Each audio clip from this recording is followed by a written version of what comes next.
Why is your camera off preference causing tension in meetings? Are we confusing looking engaged with being engaged?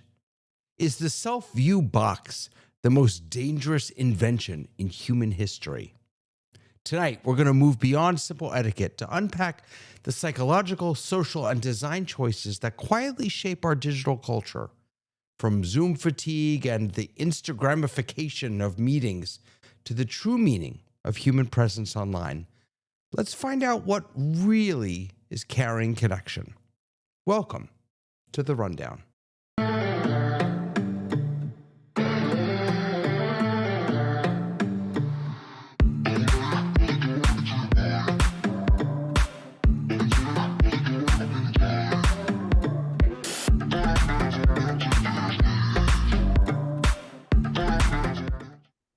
Hello, everyone. Welcome to The Rundown. Good to see you all here. I hope that you're joining us not only on YouTube, but you're also over in Mukana.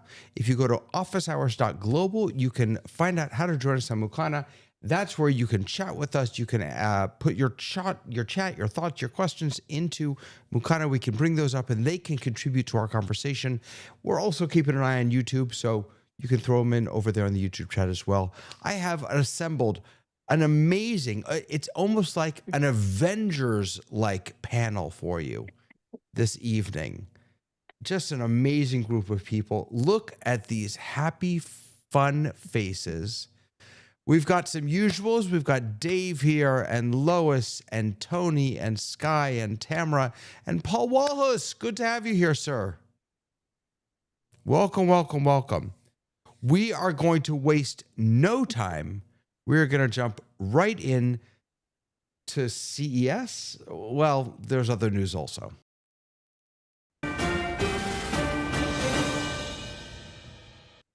So we are indeed in CES land time, whatever you want to call it, because boy, is there a lot going on over at CES. I need to bring up my thingy dingy so I can turn the thingy dingy. My thingy is gone. I can't find my thingy dingy. Hey, David, what's CES anyway? What's CES? Computer Electronics Show. Go ahead. Yeah, CES is the annual Consumer Electronics Show. But it doesn't actually stand for that, does it? Yeah. Well, they don't like you using that. They like you just say CES. That's the official trademark. So, yeah. But it's a chance to see technology, or at least home use and consumer stuff that's in development or ready to go or is being tested at CES to see if people like it. And a lot of things that look amazing at CES turn out not to be amazing, like the electric fork, I think, from years ago. Oh, I love the electric fork. What are you talking about? Yeah. So do you have one? No, I don't. No, we don't, you see. And this is you can't, I love Apple stores to see how many people walk out with a bag. And then I go over down the mall a bit and I look at a clothing shop, people are going and coming out, no bag. So CES is like that. You can go in, learn about things, but you're not probably going to buy a fridge that speaks. You're probably not. But really the big news at this year's CES was robotics. Everybody and their cousin had a robot to launch. I think one of the biggest pieces of news was out of Boston Dynamics. I feel a special kinship with Boston Dynamics because I lived in Boston for 25 years, though I was never there at Boston Dynamics. So I'm not sure that I actually get any credit or if it counts. But they launched their Atlas next gen prototype. And this is the robot that is going to be in our homes, they say. So just look at this thing walk. Look how naturally it walks. I mean, that's just, it's got swagger. It's a video game walk there, right there. That's a video game walk. Just crazy. Now, this one right here is not the one that we're going to get in our homes. That comes a little later. Let's see if I can jump ahead to that one. But this was all over. Now, the one that in this video, here it is. So this is the one we're going to get in our home. They were not demoing this one live. They were still working on it, apparently. but they had a few of them on the show floor actually that I saw. The one that they're showing off here had a human behind it doing the manipulation. But I don't know. Are you all excited for a robot in your home? I kind of am. I'd rather have a cat.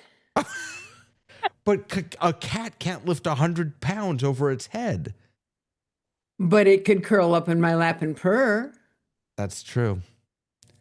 I just don't think so. I'm not entirely sure what, for an able-bodied person, I'm not entirely sure what the draw of this is. Sorry, I'm just laughing at the video you're showing because it says it operates between -4 Fahrenheit and 105 Fahrenheit. And I'm thinking, what about below Fahrenheit? What do you mean below Fahrenheit? Well, -4 is not very cold at all. Oh, I mean, In Fahrenheit, it is. if it's going to shovel my walk, it better be able to go out in 30 below. That's all I'm saying. so one of the cool things about this is it can swap its own batteries. It walks over to the home base, whatever, and it swaps. It takes one battery out, it puts it back, it puts it in the wall, takes the other one, pops it in. I don't know. What's your takeaway from all of this? Who here has a Roomba? Did you see the new Roomba? The new one has legs. What? Ew. It's a spider? The new room. I don't know if it's Roomba, but the new What did I say? vacuum You from up. CES has legs. I swear to goodness. What would you call it? AI vacuum? Call it Roomba. Roomba 2. No, but it's not a Roomba. Son of Roomba. First blood. I don't know. Wait, let's see if we can find it. So this is the best robots. See, look, there it is. Wait, am I showing it to you? Yeah. Yeah. Roborock. This is a vacuum, but it has legs so it can climb upstairs. Oh. But it's inches away from the floor. How's it going to vacuum anything? No, it goes down. It sits down on its tushy and it vacuums. Uh-huh. It's like a toddler. It stands up. Right. And it's only going to I cost have an acquaintance that- $2,500. I have an acquaintance of mine that does have the lawnmower version of that. And he is of a certain age and bad knees. And the patterns that he gets out there, I think, are calling aliens from space. I'm sure it's calligraphy for help me, I'm trapped. Look, we have to remember that what's the percentage of stuff from CES that never sees the light of day? But this the Boston Dynamics robots, Spot is already in thousands of warehouses and shipyards and other dangerous places. That's their dog-like robot. So I think they're coming. The robots are What coming. do you Tim. want your robot to do? That's my There it question for is. you, David. Because Like, the what- robots I'm seeing in the Amazon warehouse are stunning, but they look nothing like humans. Right. So that's an interesting conversation about robotics, right? Is why do we have this need to have the robot look like us? Yeah, when in that's my fact question. it could be so much more efficient and effective if it didn't look like us. I do not need a toaster with a face. I'm just Right. saying. So the My Boston, favorite robot is from Interstellar, which only is made of 3 pieces. And it seems to be able to pick up a person too. So I just think, that's the 200-pound robot I want to have in my garage. I mean, for me, I did not. I have an Alexis that just sits in a box. Like, I can't even get myself to just plug that in. I don't like the idea that it's listening to me. I just can't imagine having anything bigger than that. Like, there's so many things tracking everything that we do. This is like just an extension of that in a way more personal way, and I'm not sure I want it. I do have training wheels. The training wheels are me talking to Claude every day now. So I have become tech technified. Yeah. Yeah. Tony, jump in. I see this as a disruption, and In a and good the way or a reason- bad way? Well, it can be both, but based on the heart of humankind right now, I see it as a disruption in a bad way. If you think about all of the services and resources that are now going away for people, and you look at this possible robot, I see it as a means to take away labor, manual labor. And so once manual labor has been removed from our society, the people who used to do manual labor, and a lot of small businesses are based on being able to do manual labor, where do these people seek employment? Well, you say, well, maybe they would go into do something in training or education. Those resources are now being defunded. So what happens with, and I'm just going to say regular people that are not able to go to college and are not able to do manual labor? I don't know the answer. I'm just asking the question. There was a recent interview with Amazon who wants to make their they're already using a lot of robots in their not factories, warehouses, and that's going to grow and grow and grow. And the answer that they gave to that very question is, well, the robots are going to need maintenance. The robots are going to need upkeep. The robots are going to need to be that the physical work will not end. It'll simply shift, right? Paul, go ahead. Yeah, Tony, we're getting old. No, well, maybe you aren't. I am. I'm 81. I'm going to need one of those exoskeletons, that you can strap on, and to keep me moving past. Maybe when I get to be like 98 or something, I'll need that, and that's like 17 years from now. And then robots. I'm looking forward to the day when I have a robot to help me do stuff. Like today, I was out in the woods cleaning up trash. If I had a robot, man, what I could do on this property, on this land. If you really want to see a great take on CES, Jeffrey Powers, who Tony interviewed recently on his show, has the best of CES. He's got like all the robots that shows him being chased by a robot dog. It shows a dancing robot dancing around and doing somersaults. He's got some great stuff. So you just go to youtube.com/geekazine, GEEKAZINE. Great stuff. He's got like 4 hours of content on CES. That's amazing.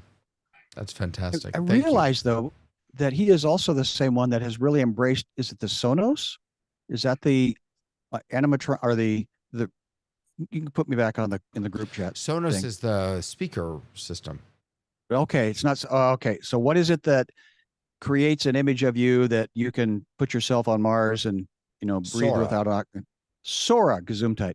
And so Jeffrey does a lot of Sora. So Yeah, now he does. I am now finding myself either not looking at his thing because I can't tell if it's real because everything he does looks real, but he's not really real. And so now the trust factor with Jeffrey is now waning. And I don't know where that fits into this conversation. That's interesting. It is, but again, why do many things go away? Because we've had too much of them. You know who's been all over Sora is iJustine. I mean, she's been crazy on Sora with her pig, and she's one of the hosts of CES this year, the CES live stream this year. So it's interesting that more of someone in an inauthentic way makes us perhaps Well, the question not- is trust. yeah. And that's the conflict between Tony and Paul. You know, I think, Paul, you're going to need a robot to choose which microphone will you use today. Yeah, it'll help me choose mics. I did an interview with iJustine in 2007. She's always been ahead of the game. Oh yeah, absolutely. A Tony robot and will never replace Mickey for choosing microphones on the day of. let me get Tony and then Lois in. So I just want to say that a little bit of pushback to Paul. You know, a person, you could hire a person to do the lawn work, and that would, you know, give somebody a chance to make some income. I think I look at this whole situation in terms of the already issue of disparity in terms of technology, and the digital divide is even more so, I think, exacerbated with this type of technology, because there are going to be people who are not able to afford the robot, regardless to whatever price it is, or how reasonably priced they end up becoming. And we all know that eventually, when they first come out, they're going to be sky high, and then the prices will drop. But I will say that there are going to be people who will never be able to afford the robots. And so I just think that, as a person who loves technology, I just think that it's important for us to think about those people who won't have access. Fair enough. Lois. I think it'll make more jobs, but that's Hold on one just my second, Paul. Let opinion. me just get Lois in. So you asked why have it in human form instead of having it as an efficient robotic form for whatever it's doing. And I would say that the efficient robotic form makes more sense if it is doing the same thing all the time. If it's on a line of making cars, and it does the same thing all the time. But I think what this is supposed to be is in a human form so that it can interact with people, like maybe protecting a child and letting it take a walk by itself with holding onto the hand of this human. But I don't think, I think that's going to backfire, because if you have something that is obviously mechanical and it's trying to be a human, then you have people who will distrust humans more. I think the closer that they get that robot to looking and acting like a human, the more trouble we are going to be in. There's fascinating. Andre is saying that in Japan, they tested to use paralyzed people steering robots to serve in restaurants. That's so interesting. So giving people who are paralyzed a new way to work by being able to control the robots. And Peter is sharing that the idea of able-bodied, that these robots can be really helpful in caregiving. And Lois, to your point, I think that in that respect,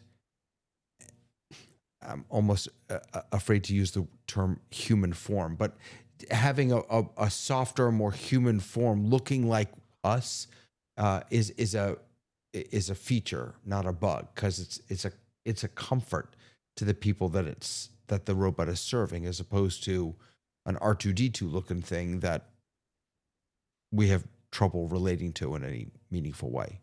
Does that make sense or no?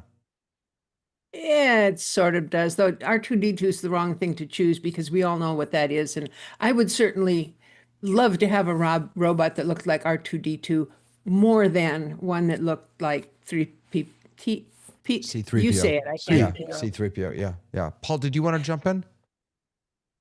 Yeah, I just think that right now I don't need a robot. I can go out and rake leaves and do stuff in the yard, but I see the day when I'm going to need a robot to do stuff for me, to do stuff like that. Maybe multiple robots. Right. And it's just I live in the shadow of SpaceX, Starlink, Tesla. They're 8 minutes from me, from where I live. I go there every day and I talk to these guys that are building robots, that are building satellites, that are building rockets, and I just see a world where, with Neuralink, for example, you'll be able to directly connect to a robot, and you won't even have to tell the robot what to do. You'll just think it. And that's already happening in certain ways, especially with exoskeletons, as you were mentioning. All right, last 2 words on this, Dave and Sky. Lois brought up, it's helper. It's a helper. It would be very nice to have a helper. I'm a guy who survived surgery because 3 nurses decided to defy the doctor, and I wouldn't have survived if they had not done that. A caring robot is going to follow orders. He's not going to be feeling for me. I don't want one walking my kid, because my kid needs to have time with me, and walking with them, or throwing a ball, or being at a concert with them is what we do as humans. So if robots start to do that stuff, we are now less connected to other humans, and we will be vegetables. I think Wall-E kind of showed what would happen if we were all just taken off the planet because it was unlivable, and then we get everything done for us by machines and robots. And what are those people up to? They're sitting around being entertained and drinking their milkshakes. And I think, Paul, if it comes to the point where they're only feeding you milkshakes, I hope they smile at you, because these robots don't care. They just don't, and they can't. Sky, I just hope they're chocolate milkshakes. Sky, go ahead. The situation is that I've had the opportunity of being in parts of the world that are not underprivileged, but under the challenged. Underdeveloped. Well, okay, we could say underdeveloped, but they've got a quality of life that I will challenge us to. But anyway, the equipment-wise question, to Tony's point earlier, was, yes, you could bring in a bulldozer and a backhoe and do the job of construction in a day, but then you are now depleting 20 humans the opportunity of working and doing the same thing they could do with hand shovels and picks. And I actually physically saw that happen. And so the choices that we're making, and so this is, and again, back to the comment earlier about, oh, we'll never be able to afford it. It's like, I remember the Motorola brick, and then the Motorola flip phone, and then the whatever from Sweden, whatever that phone was. And now how many of these are out and about? So the democratization of what can we afford? Again, where do you think all these used phones go to? They go to that part of the world that are getting them second and third hand. And I watched it happen in Port-au-Prince. I watched it happen in the Philippines. So that's where, things are going to change. But the human factor, I think, is the question I also have is, how can we keep the human, and to Dave, your point, keep the human component of this conversation helping each other? Beautiful. Friends, we're leaving the robots behind. We're putting the robots aside for the moment because they already know everything there is to know about us. So why not give them just a little more information, like all of our health data? ChatGPT is launching ChatGPT Health. Now, I actually think that this is coming from a good place. I think that OpenAI knows that everybody asks ChatGPT medical questions. When you get scan results, when you get lab results, first thing many people do is throw them into ChatGPT and say, tell me about this. Explain this to me. So they figure, I guess, since everyone's doing this anyway, let's capitalize on this and make it a better experience. So ChatGPT Health, a dedicated experience that securely brings your health information and ChatGPT's intelligence together to help you feel more informed, prepared, and confident navigating your health. This is a dedicated health experience. It is, you have to be invited. I know that Tamara and I have both joined the wait list. I have not heard anything yet from OpenAI about whether we're going to get into this. It is in its own space in ChatGPT, so that it's stored, all the data there is stored separately. It's within that space. Who's ready to give their blood work to ChatGPT, Sky? I've already been involved with Claude because I trust that as an infrastructure. I trust that people group that are managing that system. And I am now creating a digital assistant that I can't afford. But for $20 a month, it's now listening to my individual conversations because I've got memory turned on. It's now going, oh, these are your aspirations, and you've got a goal to do this by that many years. And now that I'm going to the gym, it's keeping track of how much I'm exercising. And I can now ask it, because I can't read my own handwriting and I can't spell. So I can just talk to my digital assistant, and it is physically becoming a digital assistant. Am I thinking less? Am I becoming less? I couldn't spell before. But you're okay with the how personal is sharing your health data with it? That again, that's back to 20-year ago question. You don't think they already know, whoever they are? And we've already determined that they have all of our information, whether we want to give it to them or not. So I want to take advantage of the highway. Do I pay for all of the highway? No. Communally, we are paid, we do taxes. Do I want a fire department? Yeah. And communally, we make that happen. So again, this is me. It's inevitable. Yeah. So I'm not sure that makes it a good thing, but I agree with you that that is definitely inevitable. Again, all tools can be used as weapons, right, as Tony pointed out. Yep. And this is, to me, I am making a psychological choice, or sorry, a philosophical choice of whom I'm giving this data to. Now, will it be scraped and sold to for the betterment and more money? I don't know. Each of those people that are running Anthropic started out with $1.6 billion in their pocket. Do they need my money? I don't know. Tamara. I actually think this is really important that they're doing this. And the reason I say this is that people are asking questions already, and this is putting it into an experience that is health related. Like right now, if you ask health questions, it will say, hey, I'm not a doctor, which is great, but it'll still go and answer those questions for you. And I have to be really honest with you. I've been dealing with a lot of different doctors, both for me and for people in my family. And having that as a resource has actually been really helpful, because getting a doctor on the phone is actually not as easy. And sometimes my results have come out 3 or 4 weeks before I get to discuss it with a medical professional.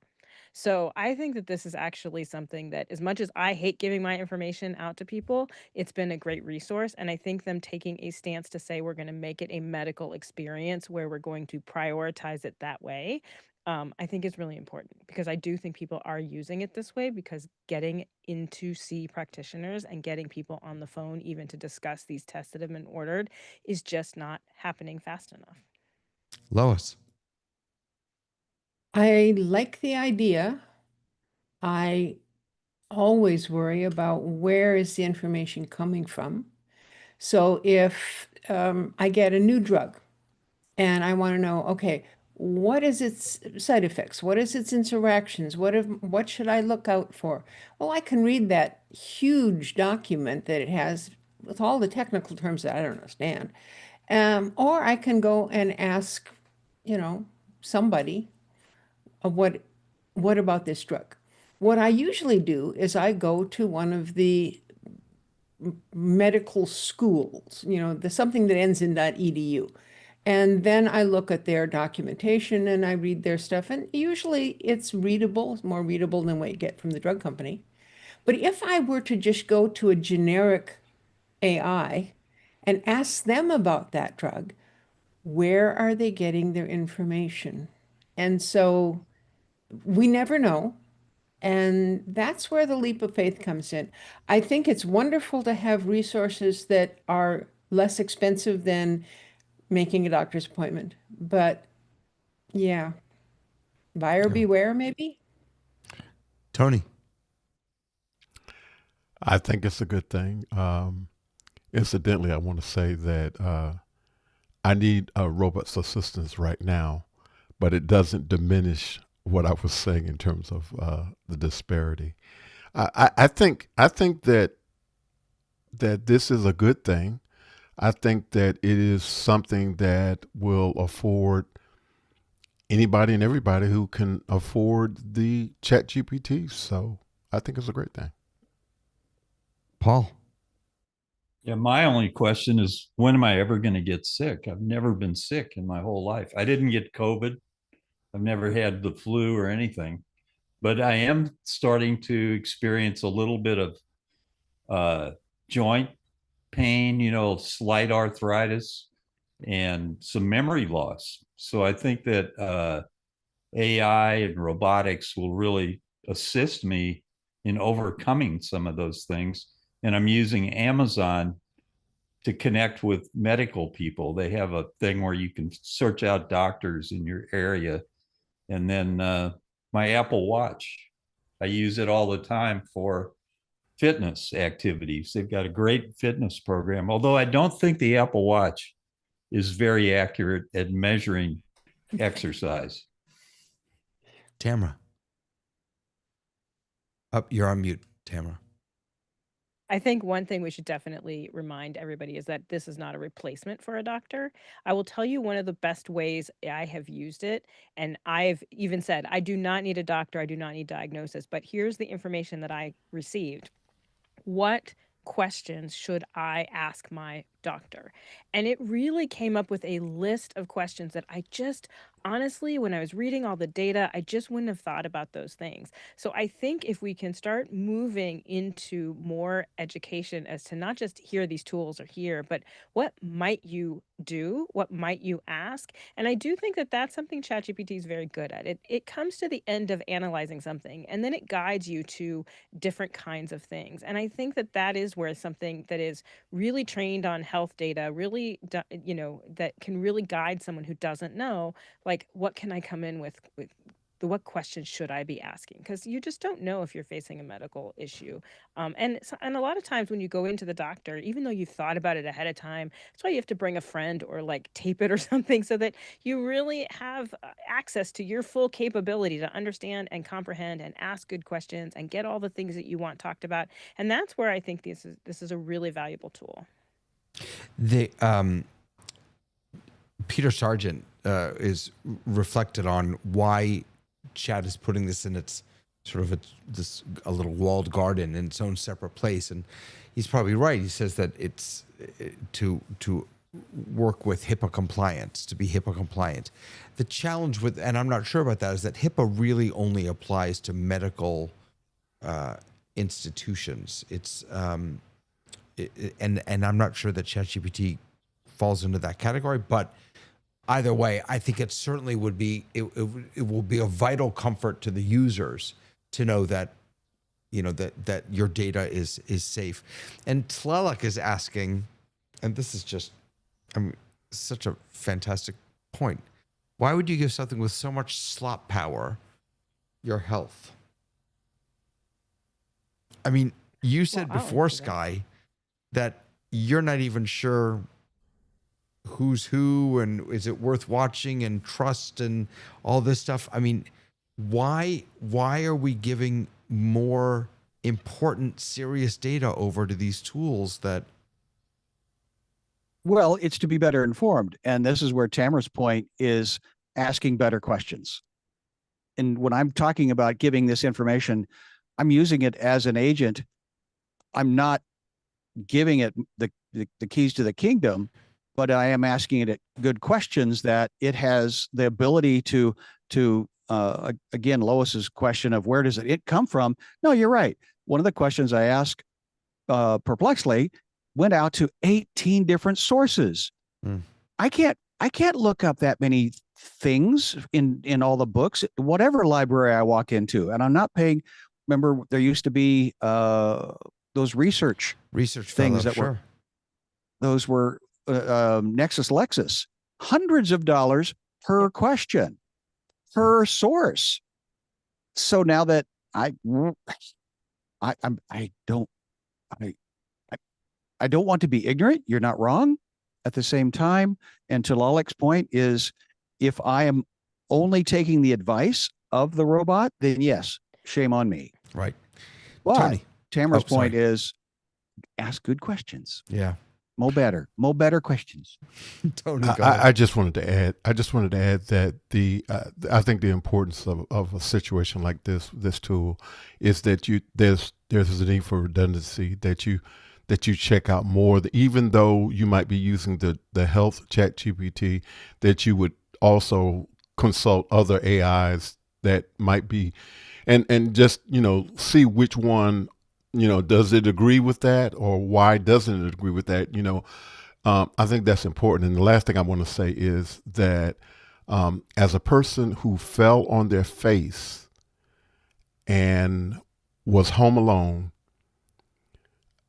the Apple Watch is a great tool because it called 911 for me, and I was able to get some help while I was home alone.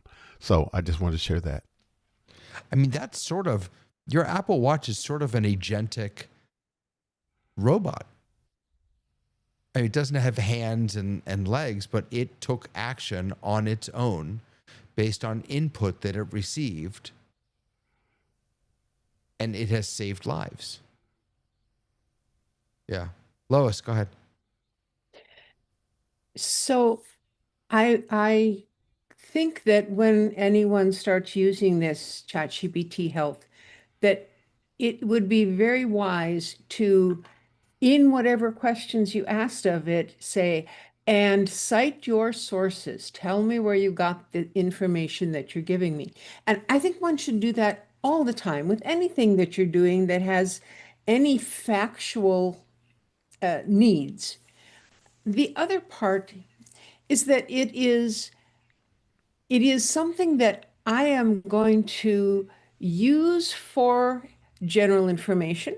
I'm going to use for specifics on a particular drug or whatever, but I don't plan to ask it, here's my conditions and list all those things and what should I don't want to trust it as I would a doctor.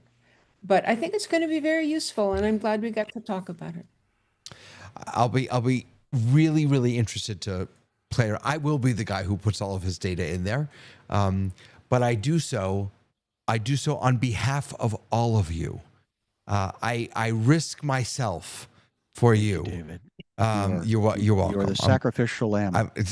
I'm very happy to try and help. All right, let's move on to the main topic. Now, this is something that we have talked about for 5 years now. Camera on, camera off, what's more important, audio versus video. But what I wanted to dive in today is thinking about the psychological effects of what we're doing and the positives to having a video first experience, the negatives to having a video first experience. And yes, we can certainly talk about, what is the experience like? Lois, I think it was you who put in our notes for today that the individual experience for the sender is very different than the individual experience for the receiver. And I think that's worth talking about also, because what's good for the goose is not always good for the gander in this case. But let me just start with maybe a not so technological question. And that is, what for you what do seeing a person and hearing a person, what does that do? How does that affect the presence of that person? So, for example, if you're just on the phone with someone versus if you're in a room with them, is the strength of the connection diminished because you don't have the visual, or is it just as strong? Sky, go ahead. I'm all over that one because my CPA just said I can't be around humans. They carry germs and bugs. And so I'm only taking remote conversations. And it's like, we're talking about finances here. Again, another thing that I need help with, an expert to guide through, the horrible waters that are ahead. However, she also doesn't do Zoom. And so now it's like, I have now been disabled by two of my senses, by and I'm only having to do things. God forbid that I send her a text, because then nothing will get done and I'll really make bad choices and decisions. But now I'm the one that has to figure out how to write what are my questions so that we can have an hour-long phone conversation where we used to be in person and live, which is, again, in finding a trusted authority expert on something, which I called you, Paskin, a couple of weeks ago. I'm a sensory human. The eyes do interact even over this two-dimensional media. So yeah, I get a lot from visual. Dave. Some of the numbers you put up there as to who's comfortable on camera, off camera, we kind of know all this from the past. I mean, this is not news because there's a whole lot of people, and they test for this, that don't like getting up in front of a crowd, and they're just nervous as heck, and they can't even speak. And they're normally comfortable people and one-on-one environment, but when they get into a gallery, they're suddenly intimidated by the whole experience. And this is not new. This is something we will adjust to. This is something much like the telephone is an interruption, and we tolerate that. We now have text, which allows it to interrupt us. The phone calls we don't take anymore. But the sense of it is that we're just adjusting to this. And video with audio is much more persuasive than just audio.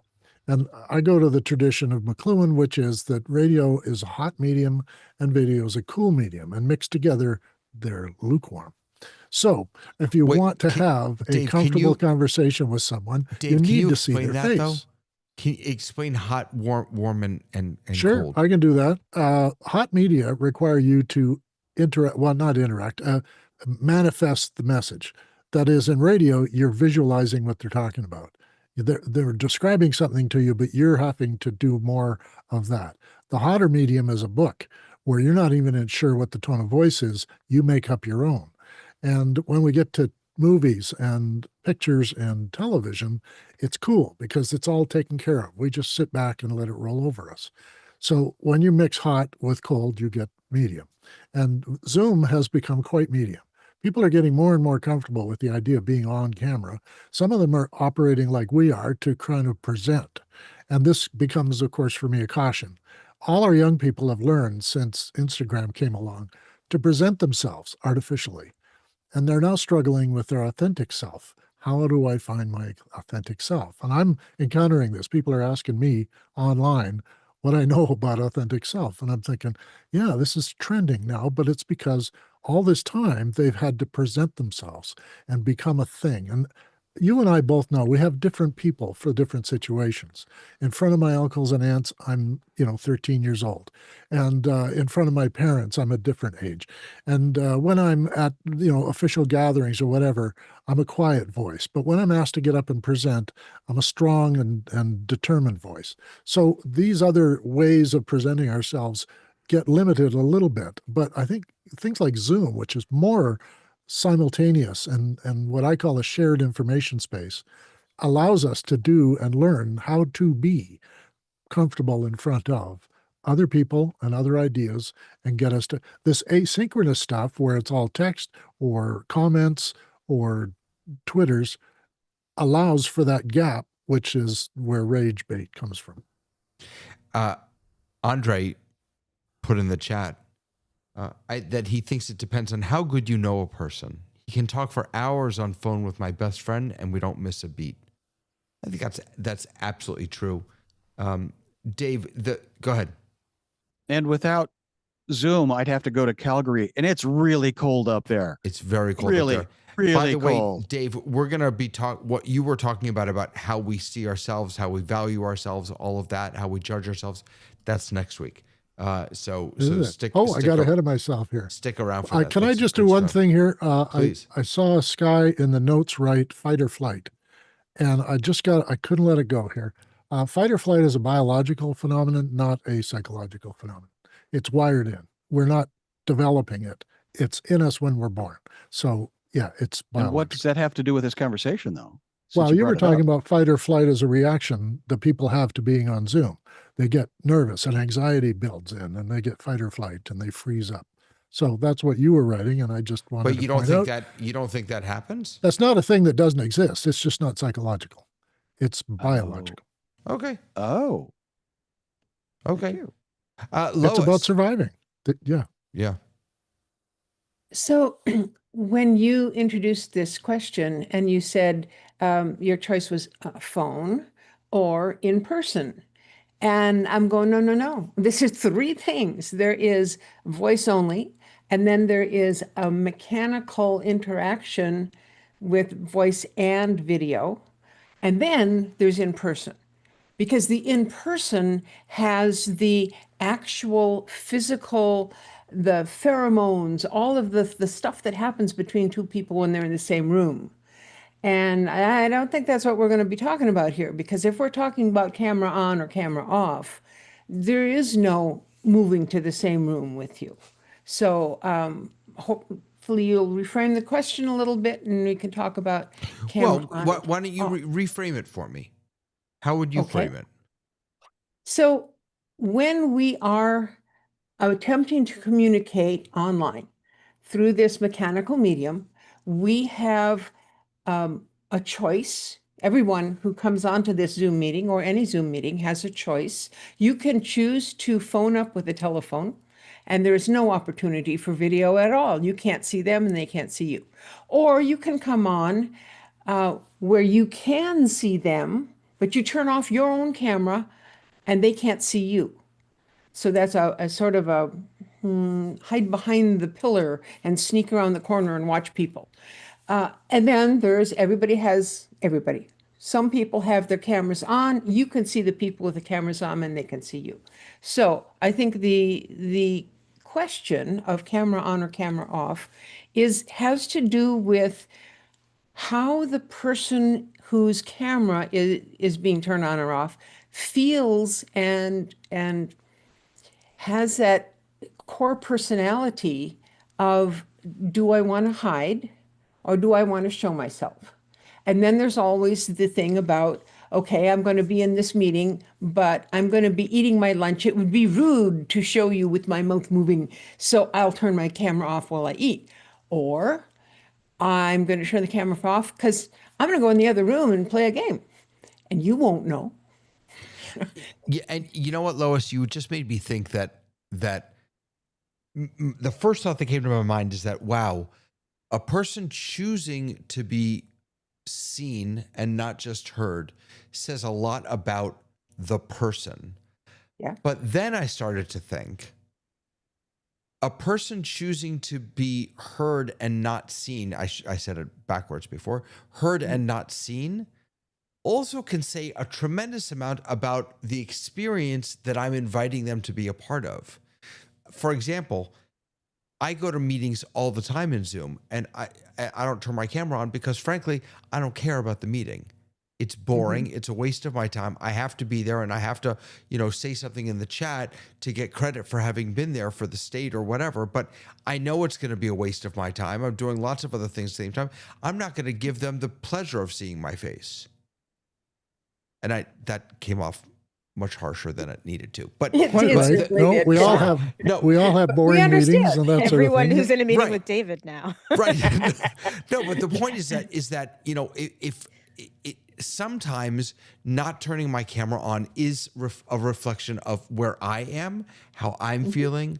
Sometimes it's a reflection of the respect that I have for you. And I think that, but it's still you making the choice. It's still you turning on and off that camera. That's different than going into a meeting where it has been set that no one can show their face. Everyone's camera is off. That's a totally different thing. I think what we're talking on is the choice. Now, what happens to Tamara when Lois turns off her camera? And it's like, I'm there, I'm hiding. Right. And how does it feel? Does it feel like I'm paying attention to you? Does it feel like you're heard? Does it feel like you think I'm me? How does the recipient feel when the sender makes that choice? Yeah. So Tamara, let me send it over to you. So I think one of the things for me is that our instinct is to rank these is in high first, second, third, like what is best. And I'm not sure that that's kind of the way to go, because I think that if you look at kind of the history of things like telephone use, we changed from not having telephones to having telephones. And we've looked at like the lexicon that has been created in chats that is a completely different form of the English language or not the English language to express ourselves. So I'm not sure that I agree that an experience like you turning your camera off really is dependent on the context of the room. So I've had jobs where everybody was forced to turn their camera on and it was a miserable experience for everybody. I actually have screen captures of it and I would share it, except that it would be very unfair to any of my coworkers, because every single person in every single meeting looks miserable. And I've also had a really great experience where it was optional whether you turned your camera on, and people knew that someone turning their camera on did not make them less than, it made them more comfortable. And with that is the universal acceptance in an organization, then it is a completely different experience when someone doesn't have their camera on and you have your camera on. It isn't offensive. It is making space for someone to be their most authentic self, and that may be not on camera. And so I have pictures of me even when we first went into Zoom, and I look horrified, and I had to really work to get comfortable on camera. And but not everybody is. And so for me, I don't really see it as one is better than the other. I see it as this is a new form. I think we're going to see that our lexicon has changed in terms of how we talk to each other, how we relate to each other. And that's not necessarily a bad thing. It can be, but it's not. Dave, go ahead. Well, I was looking at Tony on the list here, so I wasn't quite ready. But anyway. I skipped Tony. Tony! That's okay. I'm sorry, Tony. I'll come back to you. I defer. Next, Tony, take it away. No, I just wanted to push back just a little bit on Andre's comment about his conversation with his best friend. They have had years of interaction between them. And so it's not a far leap for them to be able to engage in a conversation over the phone for several hours, because they have that experience of being in the same place for a long period of time. So I think that's part of why that works. The other thing that I wanted to say is that I have had some of the most authentic interactions with people in the visual space. And I would say because of those experiences, the fact that I have had chances to actually meet those people that I had authentic relationships with in person made the connection that I had with those people that was authentically possible through a visual and audio method makes the relationship even stronger. And so I think that you have to understand that all of us work hard for our audio, and our video to look present. And conversely, the house of worship that I work with, it's like pulling teeth to get people to turn their cameras on. And those that turn the cameras on, they will only turn the camera on if they are participating in some way. And when they finish, they immediately turn their cameras off. So what, it's Tony, what is that about? I mean, because I have that experience also. I mean, those folks are more certainly present. I mean, they're praying, they're participating. It's not that they're disappearing. What is it about that visual piece that they are uncomfortable? But I can say that the group of people that I'm dealing with, they are uncomfortable with it. And they are, it's not just the video, they're uncomfortable with technology, period. And so because they are uncomfortable with technology, they just see this as something else that they have to do. And they're only going to turn their camera on. Like, we get this big campaign, turn the cameras, and I'll be transparent and say this, and probably nobody from the house of worship is watching, so I'll get away with saying this. We have a senior citizens group that comes in on a laptop, and they are in their room that's a part of the campus. I can't think of what you would call it. But the bonus room, anyway, they're in this room, and there's one laptop, and there's 8 or 9 people, most of them in wheelchairs, that are huddled around that laptop. Yeah. Huddled around the laptop, and they are engaged and participating. Yeah. And then we have people in their individual homes who don't turn their cameras on. So it's an interesting thing. It is interesting, and I can't help but think that part of the reason why people are more engaged in that room is because there are other physical human beings around them, and that there's a sort of a social contract that keeps us accountable. Dave and Lois, go ahead. Sure. As to what Lois said earlier, yes, we choose to be here. I mean, I prepared to be here. I worked some hours today to read everybody's stuff and get ready for the show. But we also decided to look good doing it, and we also made an effort. So we've been coaching each other and all the rest, and the ruthless reviews have helped us. But your average person is not happy getting up in front of the congregation, and they don't want to do it on Zoom, so they leave their camera off. I think it's a privilege to do that, but I'm also mindful of what Sky wrote in terms of sacred spaces. A church is a sacred space, and you behave differently in it. There's what we call reverence for what is happening here with the whole congregation. I don't think we're getting the same feel through Zoom calls. We're getting a more face-to-face with the pastor. We're getting more of the choir right up close. I don't get that when I'm at church because I don't sit in the front row. I guess I sense that we're looking at people's feelings matter, and they matter in the sense that they won't do certain things. They'll talk to their friend on a phone, but they won't spend a lot of time with the salesman. So I think it's quite obvious we've adapted to those kind of technologies, and we're going to adapt to the technology here. But I think when you're looking at a gallery, it's very distracting. It really is. Like, if you've got 48 people on the screen, you tend not to listen. You tend to look around at what people are doing, or why is that mic, why is that camera not on? And why is this person not muted? And it kind of gets you into the tech instead of what you're here to do, which is to exchange things.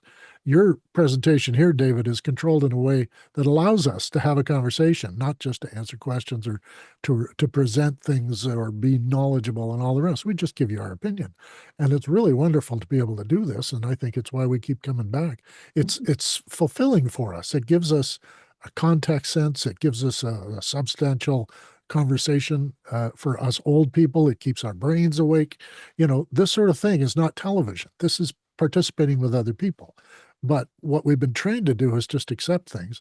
And the flattening of the world that Sky has talked about it was a leap forward that we're still trying to cross the chasm. We haven't landed on the other shore yet. We're still trying to figure out how we got into this and what we're going to make it work for us and how we're going to use it. So, and back to what Alex Lindsay is always talking about, the better you look on camera, the more people pay attention to what you're saying.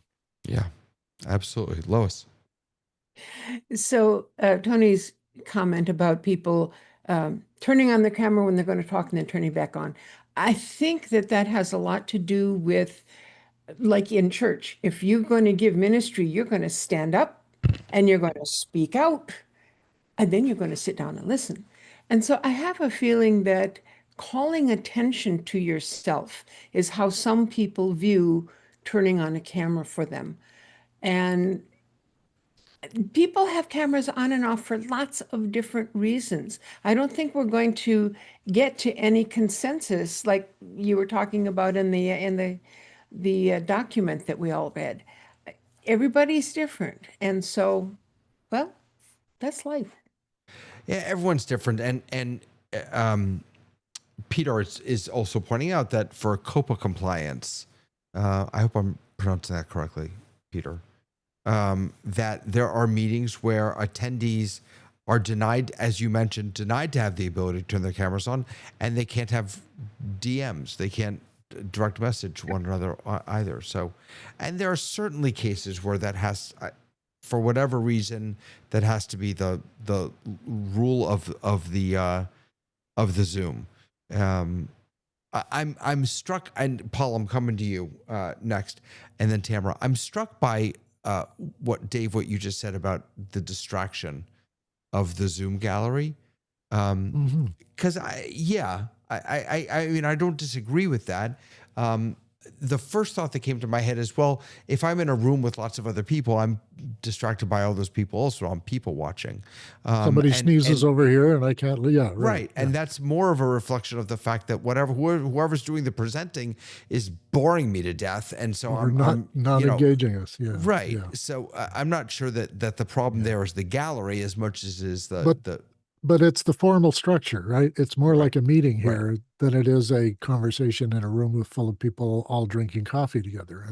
But even here, even has in this, lunch with even in those this people panel, and gets to know them. Yeah. But even in this panel, right? When I go for a while without saying something, I yawn. There's something about us. We like hearing ourselves. We like being Sometimes. the active part of, and there's nothing wrong with that. Yeah. Let me get Paul in here. Go ahead, Paul and Tamara. Well, I grew up in a kind of a different world because I became a ham radio operator 50 years ago. And in ham radio, we have what's known as a QSO, which is also called a QSO, where everybody's talking on the radio, but they're using push to talk. You have to key up a microphone and then you talk. So you have to be really careful not to key up over somebody else. And when you are keyed up, you're not hearing anyone else. You're just talking and you don't have any feedback. So what's evolved in ham radio is there's like a round robin. It's kind of like a organic thing where Joe talks and then Pete talks and then Phil talks and then Joe talks again, and it goes around in a circle. Now, when I made the jump from ham radio to Zoom, all of a sudden now there's this two more dimensions. I can see everybody and I can hear everybody. And if I'm talking and somebody else is talking at the same time, I can hear them while I'm talking. It's full duplex. So I think in the larger community of other shows, I won't name what they are, I think there's an obsession with this thing about staring at the camera, looking directly at the camera. I'm terrible at that. I have never mastered being able to stare at a camera with, robotic like looking at a camera. I just don't think it's natural. And that's evolves out of that ham radio round robin thing, where you didn't have to look at a camera. I didn't look at a camera for 40 years. Anyway, that's my piece. Well, the beauty of the what's the official word? Not the telestrator. The Teleprompter. Teleprompter. no, not. There's another word. The Interatron. Is it the Interatron? Is that what it is? Interatron, yeah. Yeah, Yeah. right. That's Two faces, really yeah. what a lot of us are using this for. We're not really using it to read scripts. We're using it to look at the other people. So the whole purpose of that, Paul, is because, like you said, looking at a camera is really odd and strange and uncomfortable. I can't even see my camera. I don't even know where it is. All I see is you all. And the way I think of it is, I'm going to stare at you as much as I would stare at you if you were right in front of me. And that, sometimes I look off to the side, and that's very natural to do that. I'm thinking about Wayne Fox was heard something on Tuesday's panel, which is really interesting, that the judge said that he's a better assessor of credibility via Zoom than in person. And that got me thinking about what we're able to see or hear or glean from the other person using either video or audio. With video, we can see facial expression. We can see more emotion. As soon as we turn video off, though, we don't have the distraction that Dave said of all the video, and we can really listen. It's a fascinating challenge. Tamara.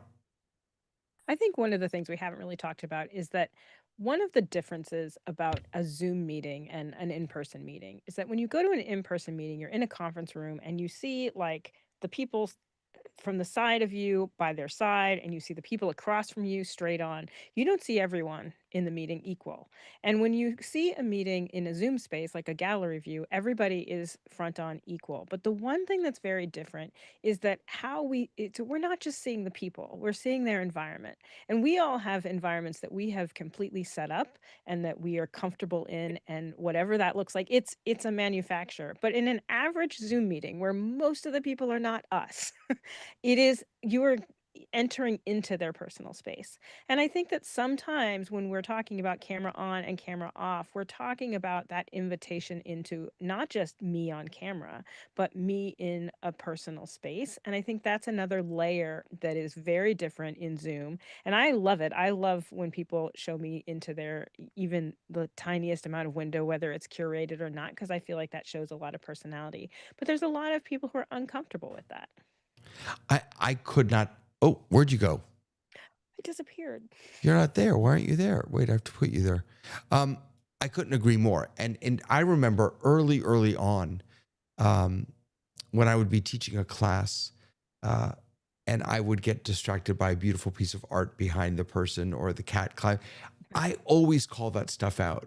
And to me, that makes it even more personal. It makes it even more of a connection, because like you said, I've been invited into your personal space, and now I'm going to celebrate that with you. I'm going to call it out, and I'm going to name it, and I'm going to celebrate it. But that might not be comfortable for everybody, right? That might be something agreed. Where Sure. it's like, I'm not just putting myself on camera, I'm putting other things on camera. You don't know what's off camera in my world. Right. You know what I have chosen to show you. But so I think that's, and I remember doing audition events where I'd be like, hey, you might take the underwear off the bed before you do your audition. Yeah. Right. There is another thing that we all see in Zoom meetings that we don't see when we're face to face, and that is ourselves. Most people don't turn off self-view. And so they are not only staring at all the other people in the meeting, but they're staring at themselves, which is a whole other piece of this conversation, when visual is not just of another, but of ourselves, when audio isn't just of another, but of ourselves. Let me get Lois and Sky and Tony, then we're going to wrap. Lois. So one of the things about a Zoom meeting, and that's really where most of this online interaction is, as far as I'm concerned. You, the individual, on your computer or your device, you have control of so many things. If you don't want to see your face, there's a button you can push, and now I won't ever see myself again. Of course, that doesn't work on this panel because David is controlling it. But for a normal meeting, you can turn your own video off. If you are getting distracted by someone else having that swaying palm tree in the back, you can close your eyes. You don't have to look at them. If you don't like gallery view, you can put it on speaker view, or you can pin one person so that you only see them and the other things are little tiny stuff. So you have control. And if you really don't want to have anybody see you and you don't want to see anybody else, there's a phone for you. Or just don't go to the meeting, for goodness sakes, at that point. Sky, go ahead. Well, when we were filming the Teachers Association, cooking along with Madeline Smithberg, we had probably 50 people. And there was one guy, somehow Facebook put him right in the middle. And he just kept yawning. And then he fell asleep in the middle of the presentation. It's like, oh, thank you. But so that's the challenge of live TV.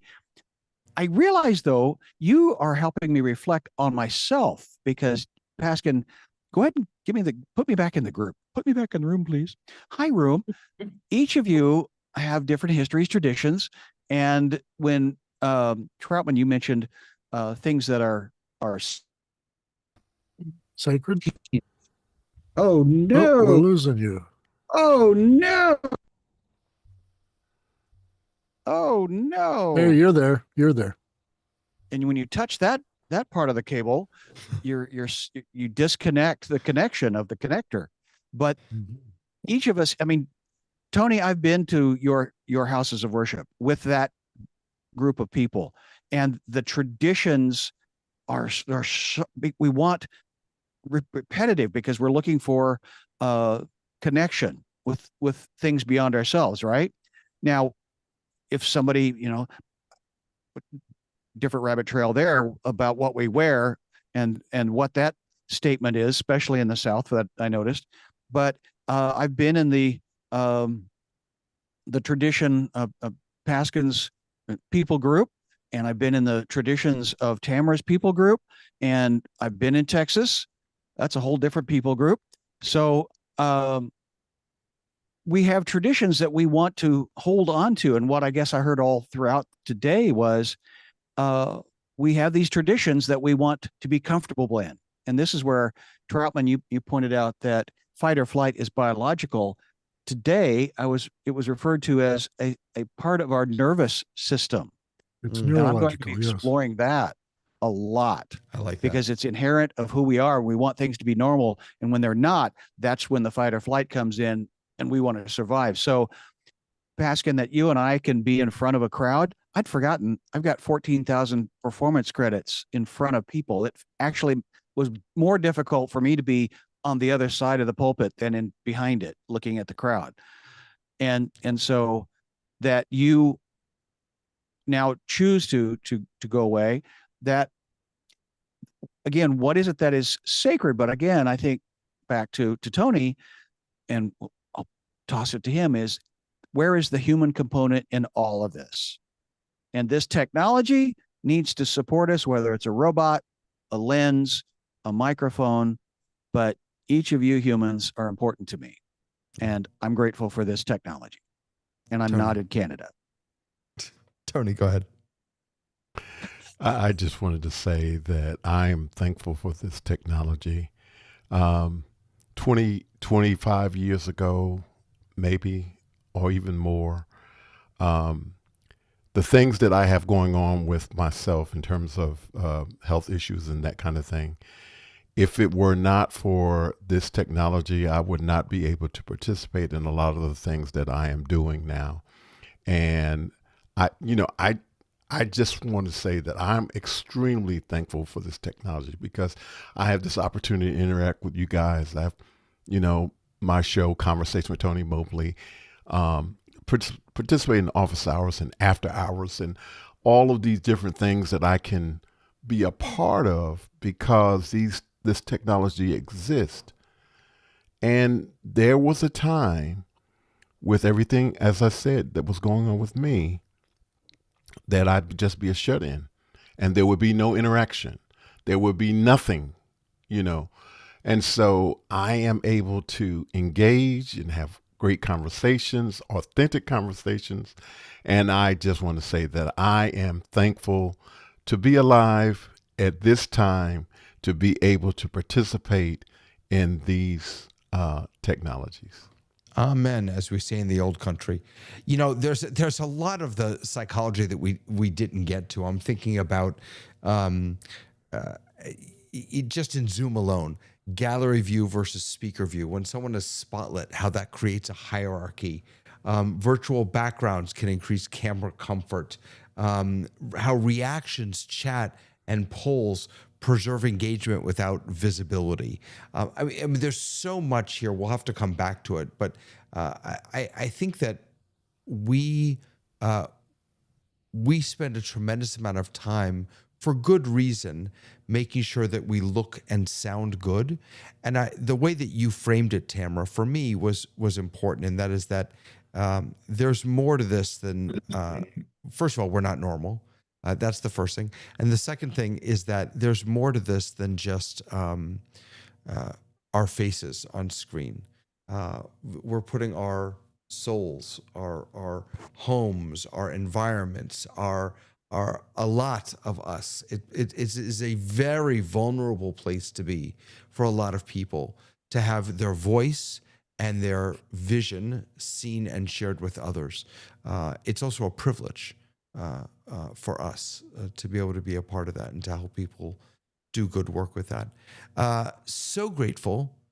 Even though we didn't hear you or see you, you were very much present. Steve and Tlalak, and I have to look in too many different places, Peter and Andre and Wayne, John Wallace, everyone who's watching in Mukana and on YouTube. So grateful that you're here.